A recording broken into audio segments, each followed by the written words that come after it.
ولأضلنهم ولأمنينهم ولآمرنهم فليبتكن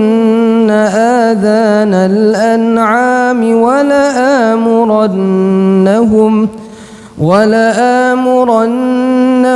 فليغيرن خلق الله ومن يتخذ الشيطان وليا من دون الله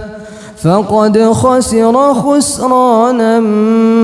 مبينا يعدهم ويمنيهم وما يعدهم الشيطان إلا غرورا أولئك مأواهم جهنم ولا يجدون عنها محيصا.